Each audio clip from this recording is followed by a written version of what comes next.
Hi guys! So, sa parking na tayo. Tapos, magsha-shopping na! Woo!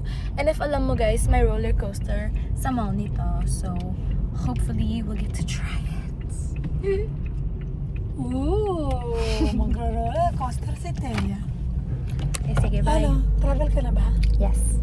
Saan ang punta mo, Day? Sa India. Sa India? Ooh. Anong gawin mo sa India? Mag-isa ka lang? Yes. Unaccompanied minor. Ano yan sa Tagalog? Hindi ko alam. Beginner lang ako. Ano ka ba? Ha? Beginner lang ako. Anong beginner? Ano ibig mo sabihin? Hello? Ano ba yung unaccompanied minor? Yung wala kang legal guardian. Like ikaw lang. Kasi minor ka. Wala kang kasama? Wala kang kasamang adult Adult. or Matanda. pamilya. Or matanda. Or matanda. Oh. Adult matanda. Excited ka na, girl? Ay, hindi. Ilang araw ka ba doon? 10 araw. 10 araw. Wow! Ang sarap naman ng bakasyon mo. Ano ba yung nilook forward mo sa bakasyon mo, Day?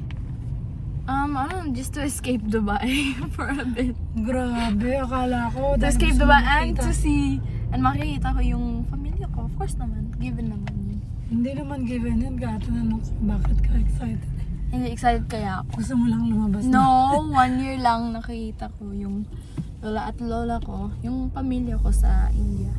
1 year na ba yun? Bilis na ka. Oh, Hindi na yun ata. ang bilis ng isang taon na yun. Yes. So, excited naman ako. Excited ka naman travel. Yes, sir. Okay. Susundan namin yung vlog mo ha, habang nandun ka.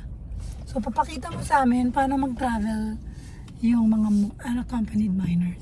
Ay, Okay ba yun? Okay ba yun? Is that your first time ba? Traveling as hindi naman unaccompanied? first time ko. Hindi naman pala eh. Third time na. For third time, dapat hindi na unaccompanied minor. Dapat single. Di pa solo payag ng travel. daddy ko. Bakit? Kasi princess ako eh. Ay, Di ako pwede nag-lost. Disney princess ka pala, Day. Yang naman ako. Anyway, sige. Take us around, ha? Sige. Oh, sige. Take us to your Magkano ba? travel. Magkano bayad ko? Kano bayad mo? 50? Isang vlog? 50. Ang kano? 100. Galing mo, ha? 100 sampal. Bye! Bye! Bye!